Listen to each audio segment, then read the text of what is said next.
kami siap untuk menyambut firman Tuhan. Bagi yang siap untuk menyambut firman Tuhan, mari kita katakan amin. Haleluya. Amin, amin. Shalom Bapak Ibu sekalian, puji Tuhan kita kembali lagi bertemu dengan saya Pastor Robert dan juga seluruh tim BCP. Saudara, apa kabar? Saya percaya saudara dalam keadaan sehat dan diberkati Tuhan. Saya lihat muka-muka yang ceria walaupun banyak yang ditutup saudara kameranya, tapi saya percaya Tuhan hadir dalam hidup saudara. Tuhan menyuruh saudara hari ini untuk beribadah. Saya percaya ini bukan karena hebatnya kita saudara, bukan karena kita yang disiplin, tetapi karena dorongan daripada Roh Kudus yang membuat kita untuk beribadah kepada Tuhan. Haleluya. Saudara, hari ini kita akan bicara mengenai menabur dalam kebajikan saudara.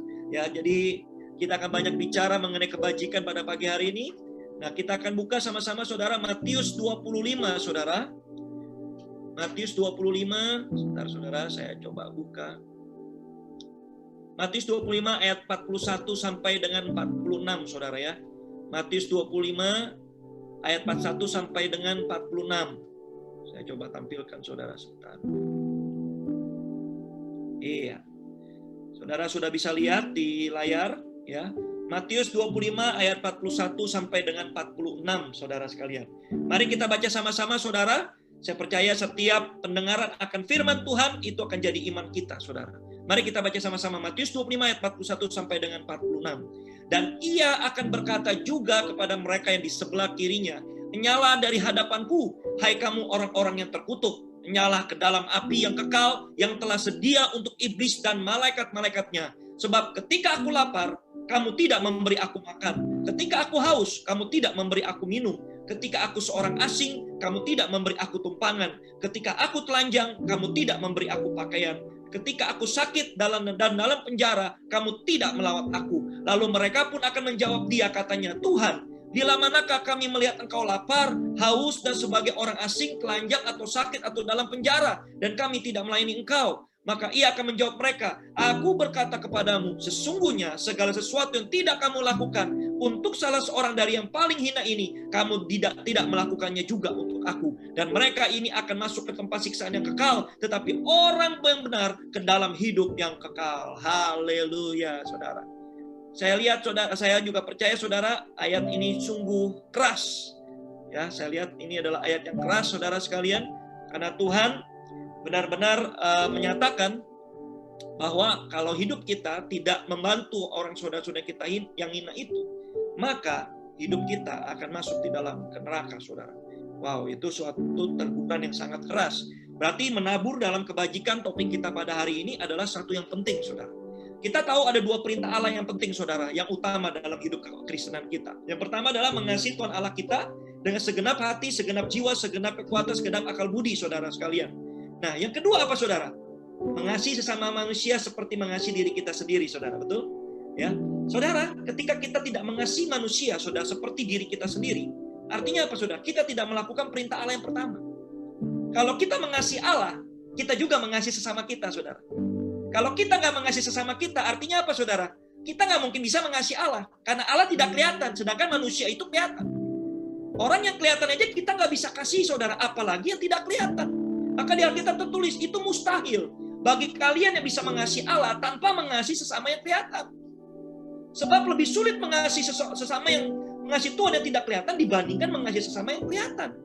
Kalau kita sering melanggar hukuman, saudara, atau melanggar peraturan, saudara sekalian, apalagi perintah Allah. Perintah Allah nggak kelihatan, saudara, cuma ada di Alkitab. Perintah Allah hukumannya tidak langsung, saudara. Nanti hukumannya pada saat penghakiman. Tetapi kalau kita suka melanggar peraturan-peraturan kantor, peraturan-peraturan di rumah tangga, peraturan-peraturan di sekolah, saudara sekalian, bagaimana kita bisa mengikuti peraturan-peraturan Allah yang hukumannya tidak sekarang? Kalau kita suka melanggar peraturan-peraturan kantor yang notabene, saudara sekalian, yang nyatanya bahwa kita akan mendapatkan hukuman ketika kita salah atau kita bertindak tidak sesuai dengan prosedur, apalagi dengan hukum Allah, saudara, yang tidak kelihatan, yang penghukumannya bukan sekarang, yang tidak bisa saudara rasakan sekarang. Makanya, saudara, banyak orang Kristen yang tidak melakukan perintah-perintah Allah. Kenapa? Karena perintah-perintah itu hukumannya nggak sekarang, saudara. Coba kalau hukumannya sekarang, saudara, ketika saudara berdosa, tiba-tiba petir menyambar, saudara, semua pasti bertobat. Ketika saudara berbuat dosa, tiba-tiba langsung sakit kusta, saudara, saudara pasti bertobat. Seperti Harun dan Maryam, saudara sekalian, hukumannya langsung. Ketika Harun dan Maryam mencoba untuk mengkudeta Musa, saudara, langsung mendapat kusta. Hukumannya langsung, saudara. Sehingga mereka bertobat. Tapi kita ini saat ini, saudara, hukuman Tuhan nggak begitu cara mainnya, saudara sekalian. Betul? Zaman kita udah berbeda, saudara. Oleh karena itu, saudara sekalian, akhir-akhir ini, ya, kita mendengar pemerintah menyatakan lockdown PPKM yang ada di Indonesia. Di Filipina pun juga sekarang mengalami GCQ dengan intensitas yang lebih tinggi, saudara sekalian. Anak-anak nggak boleh keluar, ya, karena kasusnya sudah bertambah banyak varian-varian Delta ini, saudara. Kalau kita nggak bisa nurut pemerintah, saudara, siapa yang mau kita turut? Perintah Tuhan. Oh, saya ini orang Kristen, Pak, saya ini taat, tapi saya nggak mau turut pemerintah. Kalau kita nggak bisa menurut pemerintah, saudara, kita juga mustahil bisa menurut Tuhan. Mustahil menurut Tuhan, saudara. Ini hal yang gampang, padahal Tuhan juga berfirman di Alkitab, saudara. Bersembunyilah barang sesaat, sampai hukuman Tuhan, sampai muka Tuhan itu berlalu, saudara. Di Alkitab juga tertulis, saudara, ada lockdown pada masa-masa tertentu. Ketika bangsa Israel, saudara, ya, ingin keluar dari tanah Mesir, saudara sekalian, apa yang terjadi? Musa mengatakan, berdiam sesaat di rumah masing-masing, karena malaikat maut akan menyambut anak sulung daripada orang Israel. Bubukan darah anak domba di depan pintumu. Ini kan juga sama dengan lockdown, saudara. Sampai ketika malaikat maut itu berlalu, makanya orang-orang Israel itu baru boleh keluar. Banyak sekarang yang komplain, saudara sekalian. Gak cuma orang di luar Kristen, tapi orang Kristen pun komplain. Aduh, Pak, nggak dapat makan karena lockdown nih, pemerintah ngaco nih, nggak melakukan ini, nggak melakukan itu, saudara sekalian. Kembali lagi menurut firman, kita harus tunduk kepada pemerintah kita. Kita hidup di mana saat ini, saudara? Ingat baik-baik, Alkitab berfirman bahwa kita harus mengusahakan kesejahteraan kota di mana kita tinggal. Kalau kita menjadi biang kerok, kita mungkin menjadi troublemaker di kota tersebut, saudara sekalian, berarti kita melanggar hukum Allah. Kita melanggar perintah Tuhan dan hukumnya adalah dosa, saudara. Setiap pelanggaran terhadap firman Tuhan itu adalah dosa. Oleh karena itu, saudara, kita mau belajar hari ini untuk mengikuti perintah-perintah Tuhan.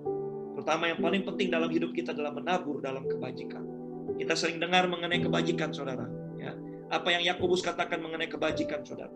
Apa yang Galatia katakan mengenai kebajikan. Janganlah kita jemu-jemu berbuat baik. Karena apabila sudah datang waktunya, kita akan menuai. Jika kita tidak menjadi lemah, saudara sekalian. Inilah yang dikatakan Galatia, Paulus kepada jemaat di Galatia, saudara sekalian. Ya, janganlah jemu-jemu berbuat baik. Kita sering mendengar ayat ini. Di dalam kekristenan kita sering mendengar mengenai kebaikan. Bahkan di luar kekristenan, kebaikan itu sudah menjadi hal yang lumrah untuk masuk ke dalam kerajaan Allah atau untuk masuk ke sorga, untuk masuk ke Firdaus, untuk masuk ke Nirwana, orang harus berbuat baik.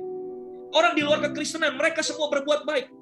Betul nggak, saudara? Karena mereka punya hati nurani, karena mereka punya moral. Allah menciptakan manusia, tidak terlepas bahwa mereka Kristen atau bukan, mereka punya moral, mereka punya hati nurani. Sehingga mereka melakukan apa yang baik. Itulah Tuhan. Dia tidak pandang bulu, saudara sekalian. You mau ikut Tuhan, mau ikut Yesus atau tidak, kau diciptakan serupa dengan dia. Dia punya moral dan punya hati nurani, saudara sekalian. Ini satu paket. Ketika kita lahir, kita punya moral, kita punya hati nurani. Sehingga tidak heran orang-orang di luar sana, saudara, walaupun mereka bukan Kristen, mereka bisa berbuat baik, bahkan lebih baik kadang-kala dari orang Kristen. Nah, ini anehnya, saudara. Padahal mereka tidak kenal Tuhan. Mereka tidak pernah belajar ini, saudara. Pembelajaran mereka berbeda. Fokus mereka pun juga berbeda. Mereka melakukan perbuatan baik. Bukan untuk menyenangkan hati Tuhan, tetapi untuk diri mereka sendiri, agar mereka terhindar dari neraka.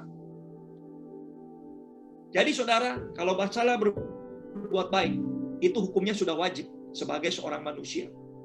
Jadi kalau kita nggak berbuat baik, saudara, kita berbuat jahat, itu berarti kita sudah menyimpang. Ini bukan menyimpang dari hukum Allah saja, saudara, dari menyimpang dari tatanan Allah yang semula. Ketika seorang itu punya moral, ketika seorang itu punya hati nurani, seharusnya orang itu berbuat baik. Makanya ketika Kain membunuh Habel, saudara, itu nyatakan perbuatan jahat. Walaupun di situ belum ada perintah Allah, saudara. Secara hati nurani, secara moral itu jahat. Dan Tuhan memandang itu jahat, saudara. Oleh karena itu, saudara sekalian, kita yang diperlengkapi dengan moral, dengan hati nurani, kita nggak usah bicara kekristenan dulu. Sudah sepatutnya kita berbuat baik. Oleh karena itu, Paulus mengatakan, janganlah kita jemu-jemu berbuat baik, karena apabila sudah datang waktunya, kita akan menuai kalau kita tidak menjadi lemah. Saudara, Pentingnya kita menabur dalam kebajikan. Yang pertama apa, saudara? Hukum tabur tuai sudah kita bicarakan tadi. Saya sangat percaya, saudara, ketika saudara berbuat baik, saudara akan mendapat baik. Ini adalah tatanan yang resmi, saudara, dari Tuhan. Hukum alam yang resmi dari Tuhan. Kalau saudara kerja dengan rajin, saudara akan berhasil. Saudara belajar dengan rajin, saudara sukses di dalam ujian. Kalau saudara menabur kebajikan, saudara berbuat kebajikan, saudara akan menuai kebajikan. Kalau saudara menabur dalam kejahatan, saudara akan menuai kejahatan. Itu hal yang lumrah. Kalau saudara nanam pohon biji semangka, saudara akan mendapatkan semangka. Kalau saudara menanam biji duren, saudara akan mendapatkan duren, saudara sekalian.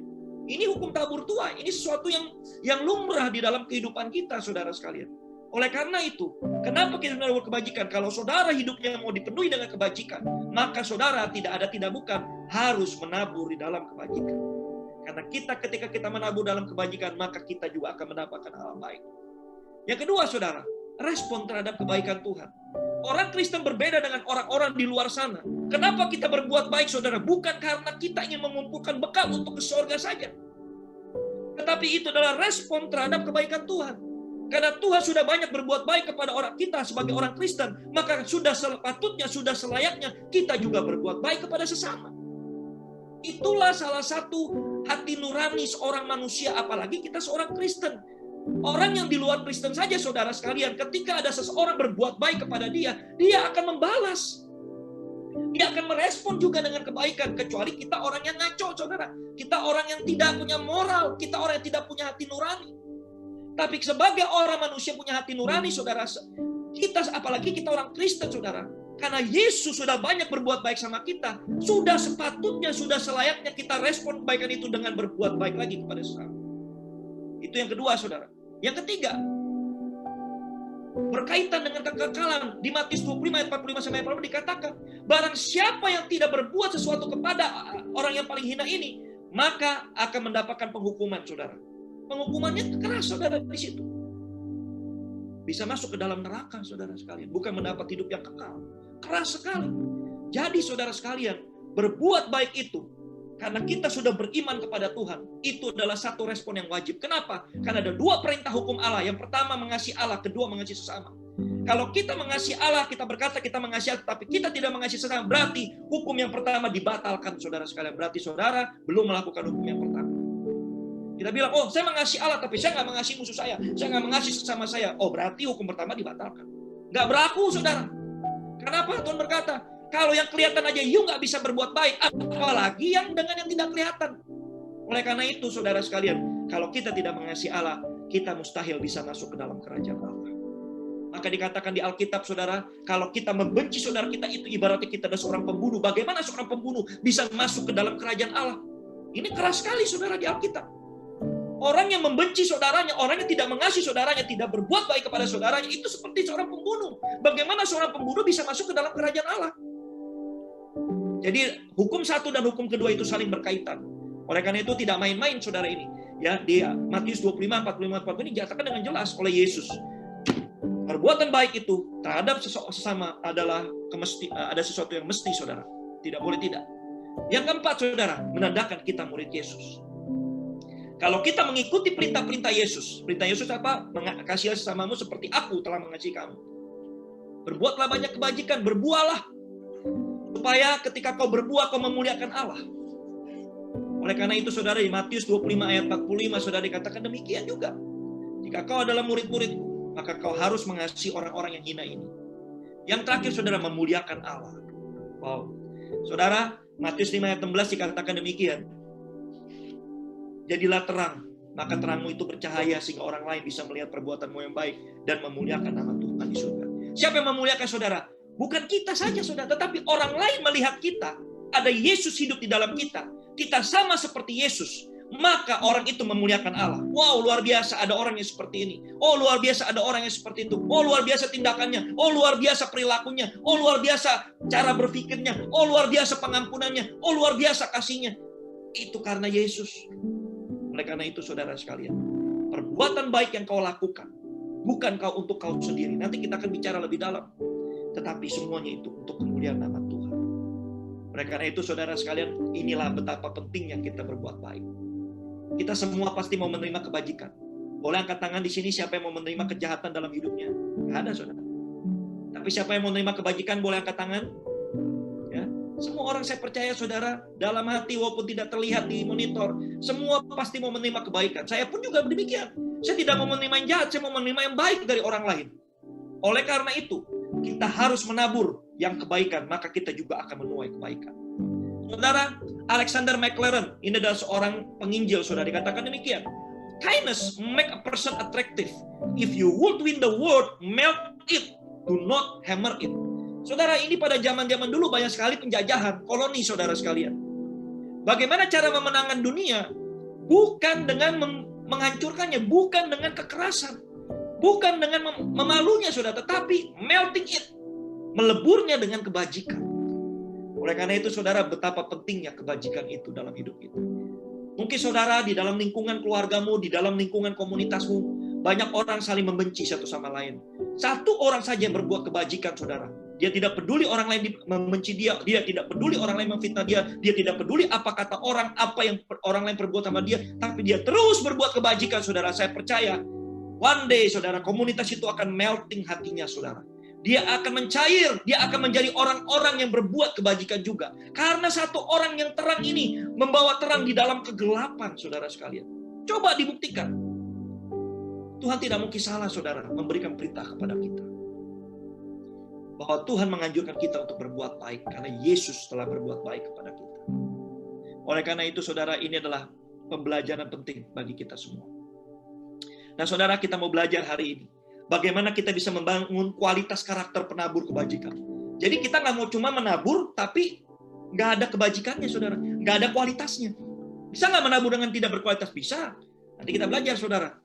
Jadi kita mau menjadi seorang penabur yang berkualitas. Penabur ini penabur kebajikan ya saudara. Ya, jadi menabur di dalam kebajikan yang berkualitas. Yang pertama saudara sekalian, harus ada kerelaan hati untuk berbuat kebajikan. Matius 6 ayat 21 dikatakan, karena di mana hartamu berada, disitulah hatimu berada saudara. Jadi kalau kita sudah mengerti, kebajikan itu adalah harta berharga bagi kita, karena berkaitan dengan kekekalan hidup kita. Maka kita harus merelakan hati kita untuk berbuat kebajikan. Kadang-kala hati inilah saudara yang susah untuk berbuat baik. Betul nggak saudara? Bukan hal yang lain, hati inilah. Ingat baik-baik saudara, Tuhan itu menguji hati dan batin. Tuhan tahu hatimu jahat, busuk atau baik. Tuhan tahu saudara. Kau tidak perlu tutupi saudara sekalian. Kau boleh tutupi di hadapan sesamamu.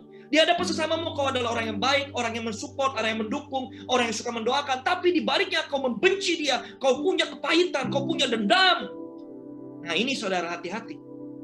Kau mungkin orang lain tidak tahu, tapi Tuhan tahu melihat hatimu.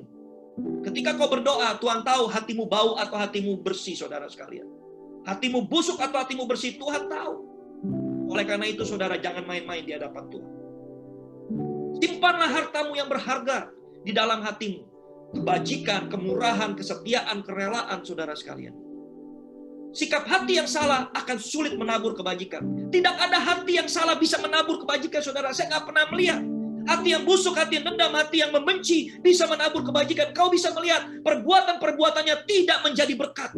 Perbuatan-perbuatannya malah membuat orang lain kecewa, membuat orang lain lebih membuat menderita, saudara. Perkataannya kasar, perbuatannya kasar, saudara sekalian. Tidak pernah membangun, adanya cuma gosip, adanya cuma memfitnah, adanya cuma menusuk orang dari belakang. Inilah sikap hati yang salah. Bagaimana bisa berbuat baik?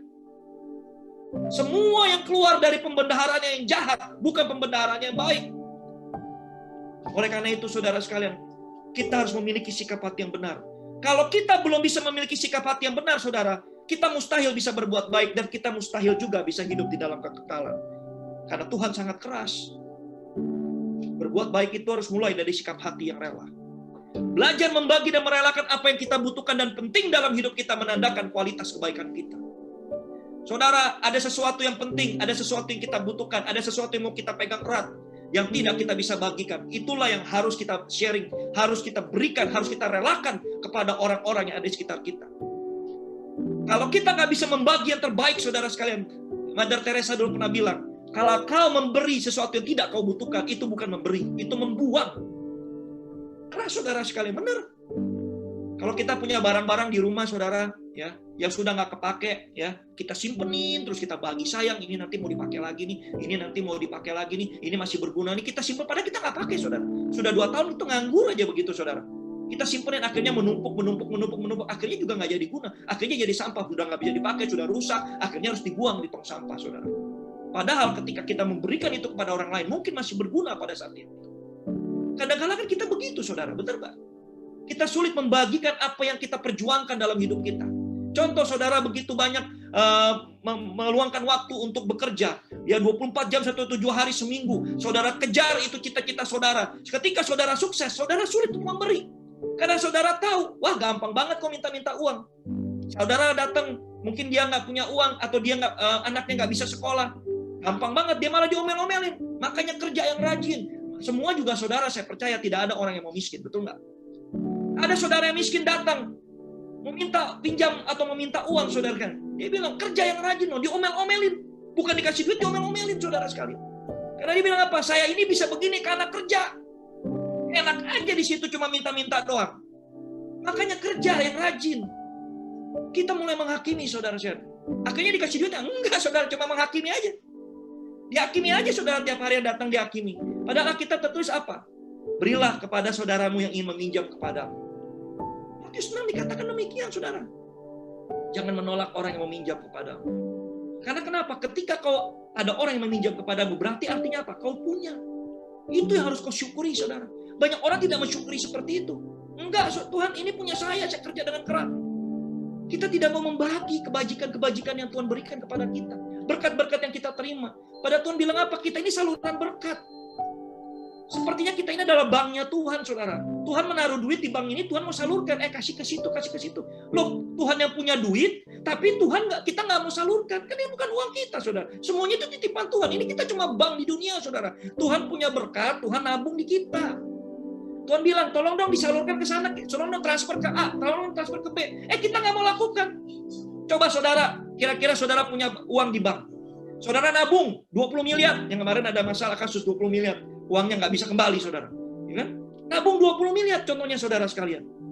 Habis itu saudara bilang, transfer dong ke orang tua saya 10 miliar. Oh, nggak bisa. Nggak bisa. Terlalu banyak transfernya. Saudara marah nggak kira-kira? Ya marah lah. Uang saya mau pergunakan untuk apa, itu hak-haknya saya. Begitu pula juga Tuhan, kadang-kadang kita lupa, saudara. Kita pegang erat itu, saudara. Kita pikir itu adalah hasil jerih payah kita. Kita kalau nggak diberkati Tuhan, nggak bakalan dapat itu, saudara sekalian. Tuhan punya waktunya untuk memberkati kita, saudara. Tuhan juga pakai kita dibandingkan dengan pakai orang-orang yang tidak percaya. Tuhan bisa nggak pakai orang-orang yang tidak percaya? Bisa aja, saudara. Terbukti banyak orang yang tidak percaya berbuat kasih, berbuat kebajikan lebih daripada orang Kristen. Oleh karena itu, saudara sekalian, orang Kristen harus belajar berbuat kebajikan, melepaskan apa yang paling perlu di dalam hidupnya. Kalau tidak, saudara sekalian, kita sulit untuk menjadi pengikut Kristus yang setia. Kalau satu hari Tuhan minta, kita harus rela untuk memberikannya. Kenapa seorang muda kaya itu, saudara sekalian, dia memiliki satu kekurangan. Dia berkata, saya punya iman kepada Tuhan, saya melakukan segala perintah-perintahnya. Ya. Tapi ketika Tuhan Yesus mengatakan, jualah seluruh hartamu, dia kehilangan iman. Dia bilang, saya percaya Allah, saya melakukan perbuatan-perbuatan seperti apa yang Allah maksudkan. Tapi ketika Tuhan minta, lepaskan semua itu, dia tidak beriman. Dia hilang semua imannya, dia tinggalkan Yesus. Artinya apa, saudara? Hati-hati. Mungkin apa yang kau miliki bisa merenggut imanmu dari Yesus. Bisa merenggut imanmu dari Yesus. Ketika kau mengumpulkan dengan susah payah, kau sudah menjadi orang yang sukses, kau sudah menjadi orang yang hebat, mungkin kau adalah dokter-dokter yang hebat, kau begitu bekerja keras, kau sekarang sukses, dihormati di mana-mana, ketenaranmu melebihi siapapun juga, saudara sekalian. Kau adalah orang yang dulu mungkin miskin, sekarang kau sudah bekerja dengan keras, kau menjadi orang yang kaya, berlimpah-limpah. Tapi ketika Tuhan bilang, lepaskan itu, kita bilang, it's not the time. Ini bukan waktunya Tuhan, ini saya baru dapatkan, saya bekerja keras. Saudara, kita menukar iman kita dengan kekayaan kita, dengan ketenaran kita, dengan kehebatan kita. Hati-hati, saudara. Ya. Oleh karena itu, saudara, mulai hari ini belajar melepaskan. Sebelum kau sukses seperti apa yang kau harapkan, belajar dulu melepaskan. Kalau kau sudah sukses, lebih sulit untuk belajar melepaskan. Sebelum Tuhan berkati kau berlimpah-limpah, kau belajar dulu. Setelah aku dapat berkat, aku akan melakukan ini, aku akan melakukan ini. Kau sudah punya planning. Supaya ketika kau diberkati Tuhan, kau sudah tahu apa yang harus kau lakukan. Kau tidak lagi terikat. Kau tidak lagi melepaskan imanmu hanya untuk berkat-Mu.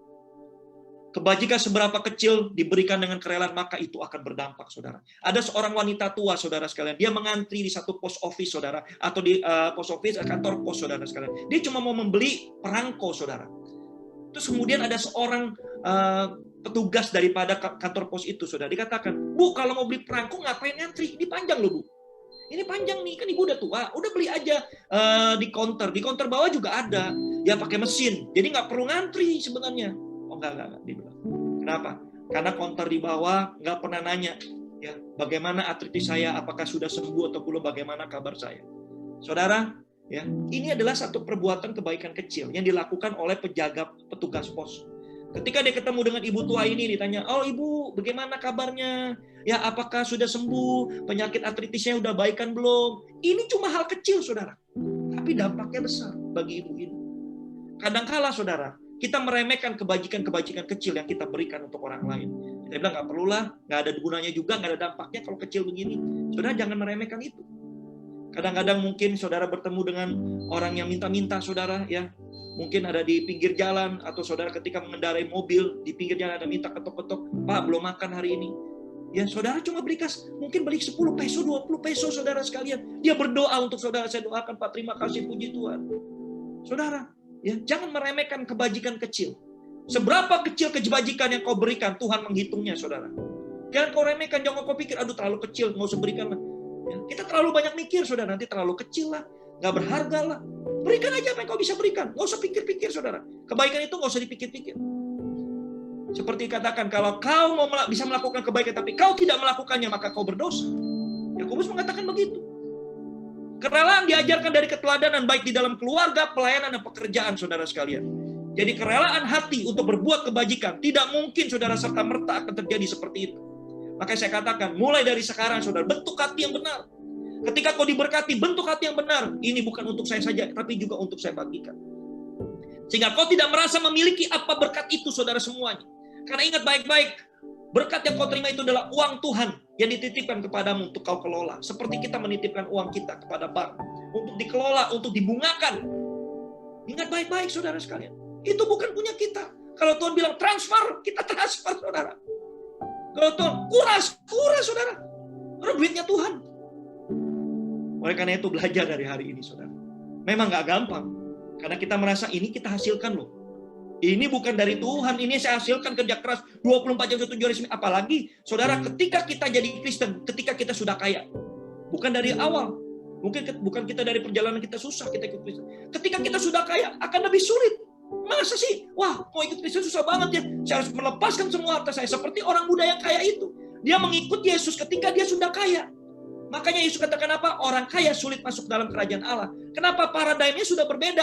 Dia mendapatkan segala sesuatu, kehormatan, ketenaran, kehebatan, kekayaannya dia. Bukan karena Tuhan, tapi karena kehebatannya dia. Kepintaran, keahliannya dia. Oleh karena itu, ketika Tuhan harus melepaskan, oh ini salah. Ajarannya nggak benar nih. Ajarannya ada yang ngaco. Oleh karena itu, saudara, hati-hati.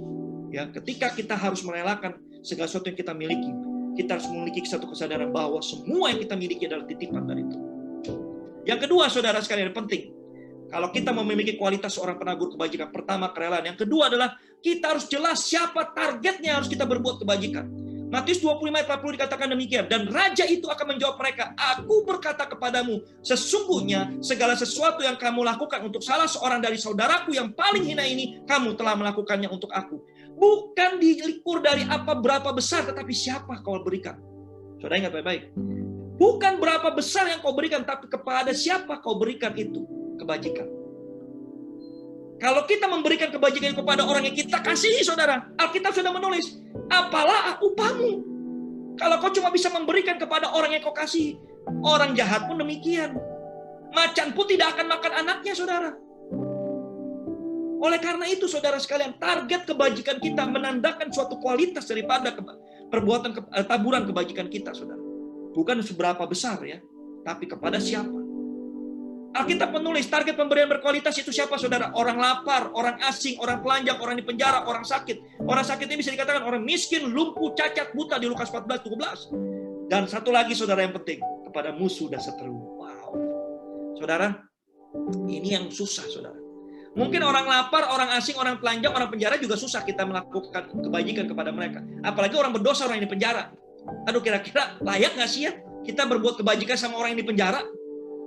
Kalau orang lapar, orang asing, oke lah ya, orang telanjang kita kesian lihatnya, ada belas kasih. Tapi orang yang di penjara, orang yang membunuh, mungkin ada kaitannya dengan saudara kita, ada kaitannya dengan keluarga kita. Kita harus mengasihi dia, kita berbuat kebajikan kepada dia. Oh, nanti dulu Tuhan.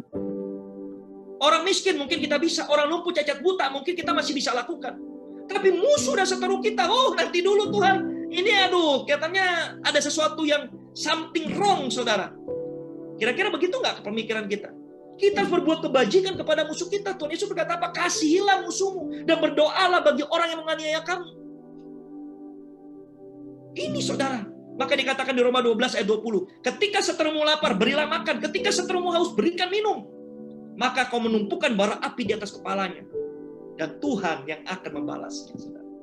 Oh, luar biasa. Saudara, target kebajikan yang berkualitas tidak diberikan kepada orang yang kita kasih saja, saudara. Tapi memang ini juga suatu petanda. Ada juga orang, saudara sekalian, ini yang aneh nih. Ya. Ada orang banyak berbuat kebajikan kepada dia, tapi dia nggak membalas kebajikan. Ini juga ngaco, saudara. Ini juga nggak benar. Orang yang sudah berbuat baik sama dia, dia nggak bisa balas dengan kebajikan. Apalagi orang asing, orang yang cacat, orang yang lumpuh, orang yang dia tidak kenal, musuhnya. Apalagi itu lebih sulit lagi. Lebih sulit lagi. Contohnya siapa, saudara? Contohnya Tuhan aja lah. Tuhan sudah banyak berbuat kebajikan kepada kita. Tapi kita sulit, saudara, melakukan kebajikan balik untuk Tuhan. Kita sulit untuk hidup kudus. Kita sulit untuk ikut Tuhan dengan setia. Kita sulit untuk disiplin dalam rohani kita. Baca Alkitab aja sulit, saudara. Padahal kita sudah jelas, Tuhan itu sudah banyak berbuat kebajikan kepada kita. Tapi kita sulit untuk balas. Apalagi musuh-musuh, saudara sekalian. Jangan berkata, oh saya bisa mengasihi musuh saya, Pak. Gimana caranya? Ini hal yang paling sulit, saudara. Tapi ada perintah Tuhan, kasihilah musuhmu dan berdoalah bagi orang yang menganiaya kamu. Berbuat baiklah kepada mereka yang lapar. Untuk seterumu yang lapar, seterumu yang haus, maka akan menumpukan bara api di atas kepalanya. Ini, saudara. Oleh karena itu, saudara, setiap orang yang berbuat kebajikan kepada orang yang wajib untuk kita lakukan, saudara sekalian, akan membuat dunia ini akan jauh lebih damai. Akan melting, saudara sekalian, perasaan dendam, perasaan benci, perasaan kepahitan, saudara sekalian. Kalau hari ini saudara membawa begitu banyak beban, kepahitan, benci, dendam, saudara sekalian, terhadap seseorang, melting it, ya, cairkan dengan apa? Dengan berbuat kebajikan kepada orang itu. Maka saudara akan melting, tidak hanya untuk orang itu, tetapi untuk diri saya, saudara pribadi. Saudara akan melepaskan beban yang berat di punggung saudara. Dengan melepaskan beban itu, saudara akan hidupnya lebih bahagia, lebih damai, lebih bersuka cita. Saudara bisa pandang Tuhan, saudara bisa mengerti apa rencana Tuhan dalam hidup saudara. Kalau saudara nggak bisa seperti itu, saudara seakan-akan tertutup. Tuhan mau ngomong apa, saudara seakan buta.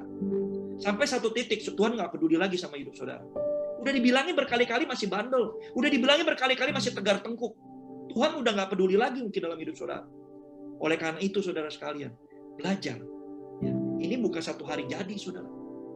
Mengasihi musuh itu bukan sehari jadi, saudara. Mengasihi orang-orang berdosa bukan sehari jadi. Siapa yang mulai dulu? Tuhan Yesus, saudara sekalian. Kemarin malam kita bicara mengenai seorang wanita penjina. Tuhan Yesus berkata apa? Di manakah orang-orang yang akan menghukummu? Tidak ada, Tuhan. Aku pun tidak menghukummu. Pergilah, jangan berbuat dosa lagi. Itulah Yesus. Kemarin Denny men-sharing kasih dalam kebenaran. Saudara sekalian, kasih itu menutupi banyak dosa. Kebaikan itu menutupi begitu banyak dosa, saudara sekalian. Oleh karena itu, ya, kalau kita berkata, saya murid Yesus, yes. Kau mau jadi nggak serupa sama Yesus? Saya mau jadi serupa sama Yesus. Lakukan perintah Yesus. Kasihlah musuhmu dan berbuat baiklah kepada orang-orang yang menganiaya kamu. Gampang nggak? Nggak gampang. Sulit. Susah. Tapi saudara harus disiplin. Belajar. Mulai dulu satu, jangan semua. Ternyata kalau saudara, saudara, Tuhan, saya banyak banget nih yang saya benci. Gimana nih cara? Nah itulah, saudara. Semakin kau membenci orang, semakin hari kau numpuk. Satu orang kau benci, dua orang kau benci, tiga orang kau benci. Kau makin sulit untuk berbuat kasih untuk orang yang kau benci, saudara.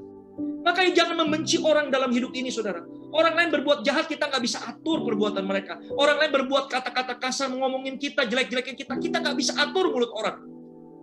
Kita nggak bisa atur pikiran orang untuk berpikir jahat mengenai kita. Kita nggak bisa atur perbuatan, pikiran, dan kata-kata orang dalam hidup kita, saudara. Jadi kita nggak usah pusing. Kalau kita bisa kontrol, saudara baru pusing. Saudara mesti kontrol dia, A, B, dan C, supaya nggak ngomongin saudara. Kita nggak bisa atur. Kita berbuat baik pun kita ngomongin orang. Kita berbuat jahat kita ngomongin. Kita nggak berbuat sesuatu kita juga ngomongin orang. Oleh karena itu saudara sekalian, ini sudah hukum alam. Kalau saudara naik, banyak orang cemburu, banyak orang iri hati, ngomongin orang, coba untuk dijatuhkan, coba untuk disikut, coba untuk ditarik ke bawah. Saya ingat sekali kata-katanya Pak Ahok, saudara dulu. Walaupun 1000 orang menarik saya ke bawah, satu tangan Tuhan menarik saya ke atas. Amin, haleluya. Betul? Saudara nggak usah khawatir. Ketika banyak orang mereka-rekakan yang jahat untuk hidup saudara, Tuhan mengubah itu menjadi berkat. Tuhan itu mengubah itu menjadi kebaikan dalam hidup saudara. Oleh karena itu saudara belajar mulai hari ini. Ya, jangan kita terperangkap dengan kebencian, dendam, dan hal-hal yang tidak membuat kita berdosa. Pemberian yang terbaik kepada orang lain tidak bisa membalasnya. Tuhan juga berkata apa? Jangan memberi kepada orang yang bisa membalasnya, saudara. Kau sudah mendapat balasannya ketika orang itu memberi kembali kepadamu. Tapi berilah kepada mereka yang tidak bisa membalasnya, maka Tuhan yang akan membalas kepadamu. Saudara, ketika kita beriman kepada Yesus, kita harus berbuat sesuatu yang baik, betul? Ketika kita berbuat sesuatu yang baik, saudara, kita harus mendapatkan sesuatu yang kekal di sorga. Yang kekal di sorga itu apa, saudara? Bukan apa yang kita dapatkan di dunia, loh, saudara. Yang kekal di sorga itu bukan apa yang kita dapatkan di dunia. Yang kita dapatkan di dunia itu semuanya sementara, semuanya itu akan sirna. Tapi yang kekal itu adalah, saudara, apa? Segala sesuatu yang berbuah di sorga. Apa yang berbuah di sorga? Ini, saudara. Pemberian kepada orang-orang yang tidak bisa membalasnya. Yang balas siapa? Tuhan. Kau mengumpulkan harta di sorga.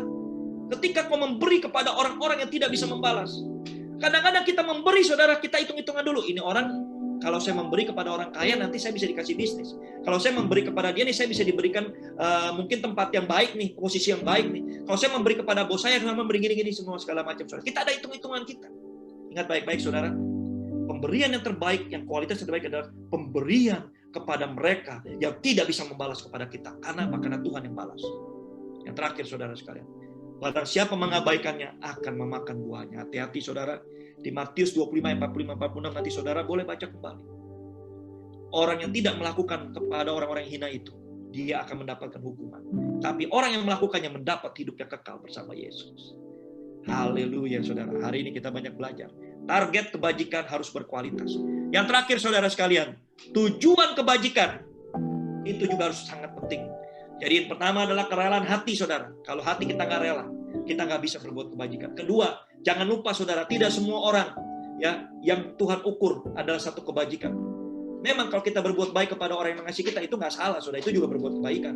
Tetapi ada kualitas yang terbaik adalah ketika mereka tidak bisa membalasnya, mereka yang hina, mereka yang miskin, yang cacat, dan juga musuh kita. Yang ketiga, saudara, yang terakhir, kita harus mengerti tujuan kita berbuat baik. Tujuan itu harus benar, sehingga itu menjadi sesuatu yang berkualitas. Apapun juga yang kamu perbuat, perbuatlah dengan segenap hatimu, seperti untuk Tuhan, dan bukan untuk manusia. Di 1 Korintus 10:31 dikatakan juga demikian. Apa? Jika kamu makan, jika kamu minum, jika kamu melakukan sesuatu, lakukan untuk Tuhan, untuk kemuliaan bagi nama Tuhan, saudara. Nah, tujuan seorang Kristen untuk menabur artinya apa, saudara? Menabur itu sama juga dengan membawa korban bakar-bakaran. Pertama adalah apa, saudara? Iman harus dinyatakan dalam perbuatan. Ingat baik-baik. Kita berbuat baik bukan karena kita mau masuk surga. Kita berbuat baik bukan karena apa-apa, saudara sekalian. Kadang-kala kita berbuat baik untuk diri kita pribadi. Loh.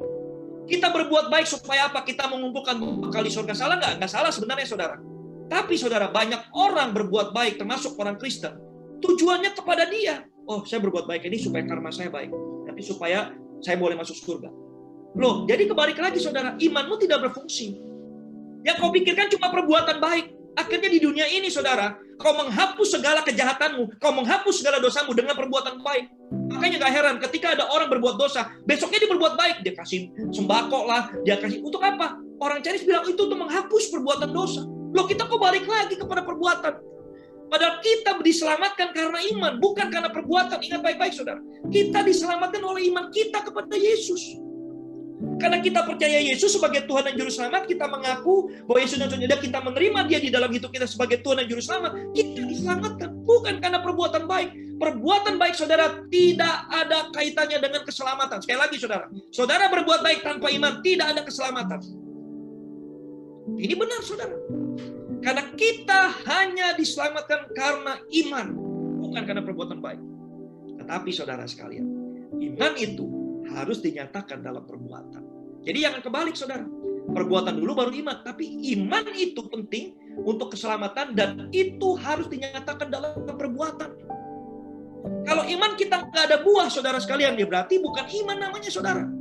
Kalau kita bilang saya percaya Yesus, tapi hidup kita tidak seperti Yesus, bukan percaya Yesus, berarti ngaco hidup kita. Kalau kita bilang saya mengasihi Tuhan, tapi kita tidak mengasihi sesama kita yang kelihatan, Tuhan juga nggak disenangkan. Oh berarti kamu nggak mengasihi aku, kamu nggak tahu siapa aku, nggak ngerti. Jadi saudara sekalian, berbuat kebajikan itu seperti kita mempersembahkan korban bakar-bakaran kepada Tuhan. Tujuannya apa saudara? Ada dua yang catat di sini. Pertama, korban itu harus menyenangkan hati Tuhan. Kedua, korban itu harus memuliakan Tuhan. Dua itu saudara.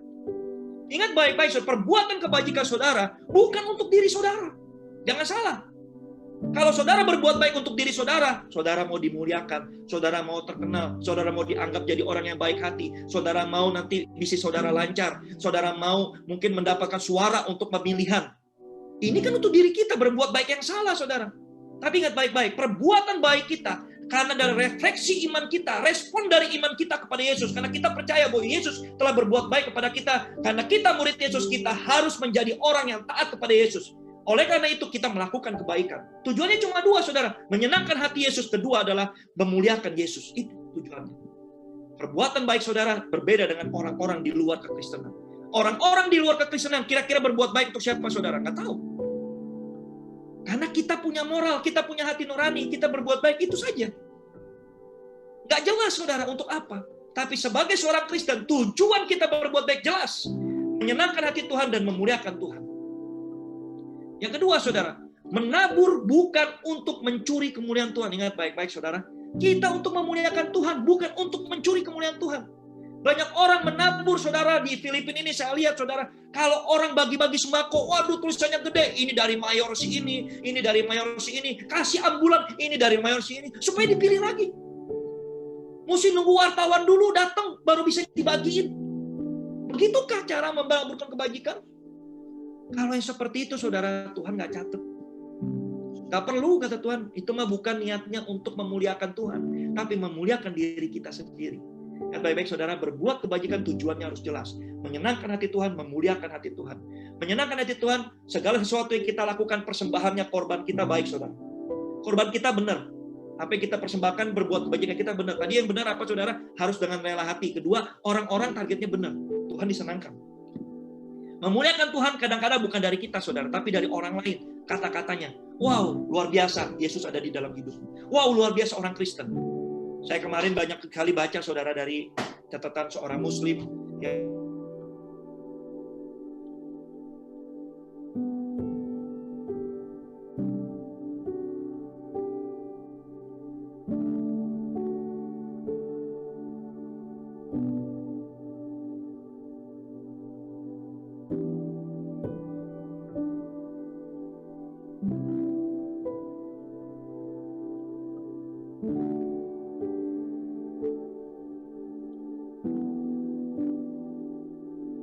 Tuhan, untuk memuliakan Tuhan. Itulah yang menjadi buah yang nyata di hadapan Tuhan. Itulah oleh-oleh yang kau bawa ketika kau kembali ke surga. Bukan jabatanmu, bukan kekayaanmu, bukan hal-hal yang lain. Itu. Ketika Tuhan disenangkan, ketika Tuhan dimuliakan. Itulah yang menjadi korban yang wangi-wangi menyenangkan hati Tuhan. Oleh karena itu, saudara, kualitas menabur kebajikan bukan sembarangan. Saya berbuat kebajikan banyak, Pak. Caranya gimana? Mama saya kasih, adik saya semua saya pelihara. Itu mah biasa, saudara. Tuhan juga bilang, kalau kau cuma mengasihi orang yang kau kasih, apalah upahmu. Itu nggak jadi upah. Mungkin saudara bukan jadi upah, tapi itu akan menjadi satu tanda kedisiplinan atau satu tanda compliances kita taat kepada Tuhan. Tapi Tuhan nggak meminta cuma itu. Kalau kau mau menjadi berbuah yang berkualitas, lakukan kepada orang-orang yang tidak bisa membalas, orang miskin, orang buta, orang timpang, orang di penjara, orang sakit. Seterung musuhmu. Itu yang menjadi buah yang tidak bisa dicuri oleh iblis.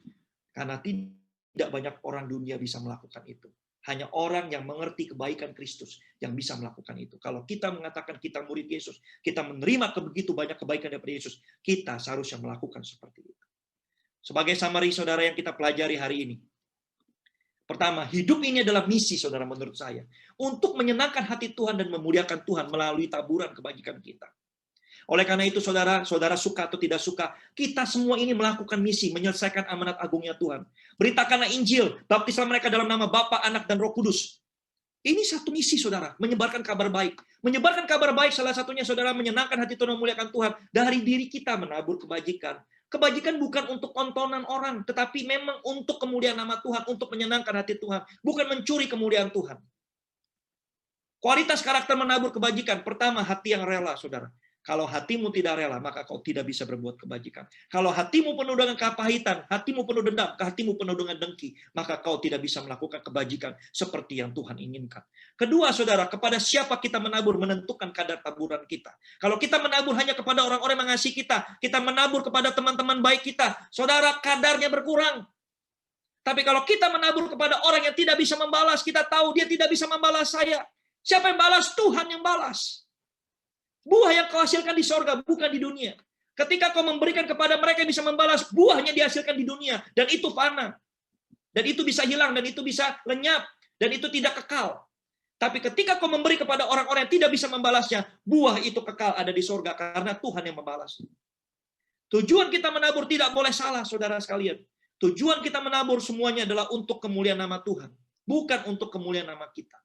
Hati-hati, saudara, banyak orang saat-saat ini menabur untuk dirinya sendiri. Bukan untuk orang lain. Saya mau masuk surga. Saya mau melakukan banyak hal di dunia ini. Saya mau jadi terhormat. Saya mau jadi terkenal. Karena taburan saya. Sehingga ketika kau menulis mungkin perpuluhan yang gede-gede, saudara sekalian, 500 juta. Saya menyumbang gereja, contoh kasarnya, saudara. Namanya besar-besar ditulis di situ dengan lengkap, dengan title segala macam. Saudara, kita mencuri kemuliaan Tuhan. Padahal uang yang kita dititip, semua yang kita miliki dititipan Tuhan. Kita cuma sebagai bankir, saudara, yang mengelola uang itu.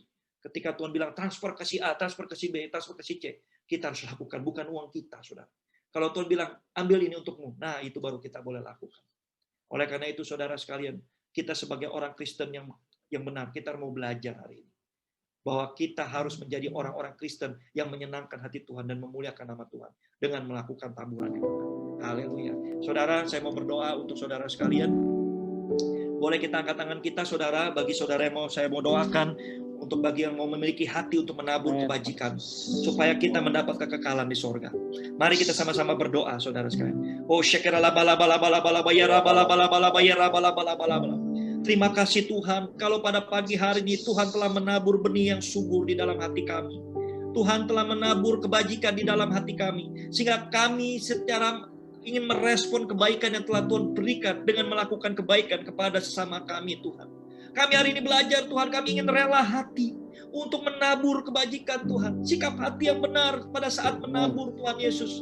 Sehingga kami bisa memberikan yang terbaik kepada dalam taburan kami. Kami juga ingin memberikan kepada orang-orang yang benar, orang-orang yang tepat, orang-orang yang hina, orang-orang miskin, cacat, lumpuh, dan juga seteru kami, musuh-musuh kami, orang-orang berdosa. Karena inilah yang kau inginkan, Tuhan Yesus, menabur kepada mereka yang tidak bisa membalasnya. Karena kau yang akan membalasnya dalam hidup kami. Kami juga ingin memiliki tujuan yang benar. Ketika kami menabur, kami tidak ingin mencuri kemuliaan Tuhan. Ketika kami menabur, kami tidak ingin tangan kiri kami tahu apa yang diberikan oleh tangan kanan kami. Ketika kami menabur, kami ingin menyenangkan hati Tuhan dan memuliakan nama Tuhan. Biarlah kami menabur dengan benar, Tuhan Yesus, mulai hari ini. Biarlah kami berbuat kebajikan lebih lagi, Tuhan, mulai saat ini. Ketika kami tidak berbuat kebajikan, maka kami tidak mengasihi Tuhan. Karena Tuhan dikasih ketika kami mengasihi orang-orang yang ada di sekitar kami. Terima kasih Tuhan Yesus, ajar kami pada pagi hari ini, Tuhan. Teman-teman kami, saudara-saudara kami di tempat ini, mungkin mereka mengalami begitu banyak tantangan dalam hidup mereka. Ajar mereka untuk belajar membagi kebajikan kepada orang lain. Ajar mereka untuk tidak kikir, ajar mereka untuk tidak pelit. Ketika mereka membagikan berkat, ketika mereka membagikan kebajikan, maka mereka juga akan menuai berkat, mereka juga akan menuai kebajikan. Dan sebaliknya ketika mereka menabur kejahatan, maka mereka juga akan menuai kejahatan dan kebinasaan. Hari ini kami mau belajar, Tuhan Yesus, untuk menabur banyak kebajikan. Walaupun keadaan kami sulit, walaupun keadaan kami tidak mendukung, walaupun kami banyak tantangan, walaupun kami banyak rintangan dalam hidup kami, tapi kami tetap akan belajar menabur kebajikan untuk orang-orang sekitar kami. Kami belajar mengasihi musuh-musuh kami, orang yang kami benci, orang yang kami dendam. Kami mencoba untuk melepaskan kebajikan untuk hidup mereka. agar kami juga bisa menumpukan bara api di atas kepalanya. Bukan kami yang membalas, tetapi Tuhanlah yang berkarya dalam hidup mereka.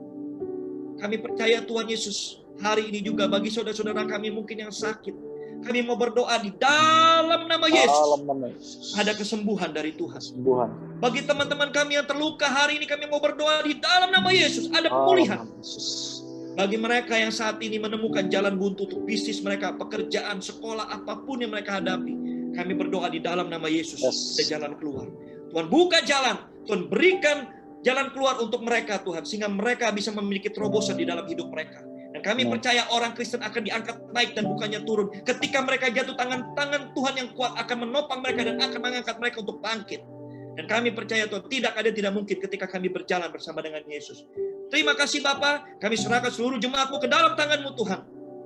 Hanya Engkau yang bisa menyertai mereka dan menjaga mereka dari sekarang sampai selama-lamanya. Di dalam nama Yesus kami berdoa dan mengucap syukur. Haleluya. Amin.